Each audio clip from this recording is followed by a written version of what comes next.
नमस्कार, आप देख रहे हैं लाइव हिंदुस्तान। महाराष्ट्र में चलती ट्रेन के अंदर एक मुस्लिम बुजुर्ग के साथ मारपीट और गाली गलौज करने वाले तीनों आरोपियों की मुश्किलें अब बढ़ गई हैं।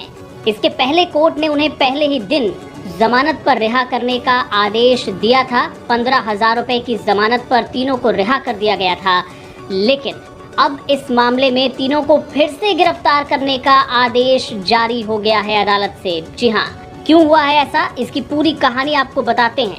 दरअसल इस पूरे मामले में आरोपियों पर बहुत ही हल्की धाराएं लगाई गई थी और इस मामले के सामने आने के बाद पुलिस से ये मांग की गई थी कि कड़ी धाराएं इस मामले में जोड़ी जाएं।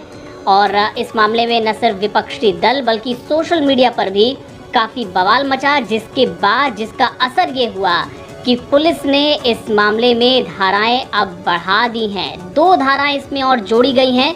इस मामले में जानबूझकर किसी व्यक्ति की धार्मिक भावनाओं को ठेस पहुंचाने के लिए शब्दों का प्रयोग करना, एक ये धारा जोड़ी गई है, और साथ ही डकैती या डकैती करते वक्त घातक हथियार का इस्तेमाल करना और किसी व्यक्ति को गंभीर चोट पहुंचाना, ये 2 धाराएं इस मामले में जोड़ी गई हैं। और इन दोनों मामलों में अगर दोष साबित होता है तो कम से कम 7 साल की सज़ा हो सकती है। और पुलिस ने जब ये 2 धाराएं जोड़ी, इसके बाद अदालत ने, मजिस्ट्रेट ने तीनों आरोपियों को जो जमानत दी गई थी उसे कैंसिल कर दिया और पुलिस को आदेश दिया कि फिर से तीनों को हिरासत में लिया जाए। इस बारे में जो आदेश जारी हुआ है, ये उसकी एक कॉपी है जो आपको हम दिखा रहे हैं। इसके पहले तीनों को 15,000 रुपये की श्योरिटी पर छोड़ दिया गया था, लेकिन अब उनके खिलाफ ये 2 धाराएं जोड़ दी गई हैं। मामला अब गंभीर हो गया है और अब उनके खिलाफ आगे की कार्रवाई पुलिस करने वाली है। आपको यहाँ पर हम ये भी बता दें कि जो एनसीपी के नेता हैं जितेंद्र आह्वाड़, उन्होंने इस मामले में काफ़ी प्रयास किया। जीआरपी से उन्होंने कई सवाल किए थे कि इसमें हेट क्राइम, भीड़ द्वारा हमला, डकैती और हत्या के प्रयास जैसी धाराएं क्यों नहीं लगाई गई हैं।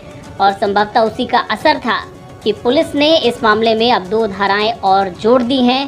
तीनों आरोपियों को फिर से गिरफ्तार करने का कोर्ट ने आदेश जारी कर दिया है। आपको बता दें कि ये महाराष्ट्र के नासिक ज़िले का मामला है, जहां इगतपुरी के पास एक ट्रेन के अंदर एक बुजुर्ग मुस्लिम व्यक्ति जिनका नाम हाजी अशरफ मुनियार है, वो कल्याण में अपनी बेटी के घर ट्रेन से जा रहे थे। इगतपुरी के पास उनके कुछ सहयात्रियों ने उन पर हमला किया, उन्हें निशाना बनाया। बीफ होने के शक में उनके साथ मारपीट की गई और उनके साथ गाली गलौज भी की गई। इस घटना का वीडियो भी सोशल मीडिया पर वायरल हुआ, जिसके बाद पुलिस हरकत में आई। हालांकि आरोपियों को पहले ही दिन जमानत मिलने के खिलाफ भी लोगों में काफ़ी गुस्सा था और अब उसी का ये असर कहा जाएगा कि धाराएं इस मामले में बढ़ा दी गई हैं और आरोपी एक बार फिर से जेल की सलाखों के पीछे अब नजर आएंगे। आपको बता दें कि जो इस घटना में जो बुजुर्ग पीड़ित थे, उन्होंने ये कहा था कि अगर आरोपियों को इस तरह जमानत मिल जाती है तो ये मेरे साथ अन्याय होगा।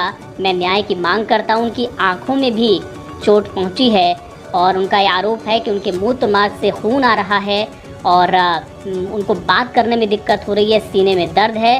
हालांकि उन्होंने ये भी कहा था कि मुझे देश की अदालत पर भरोसा है और मुझे न्याय मिलेगा। जो मेरे साथ हुआ है वो किसी और के साथ नहीं होना चाहिए।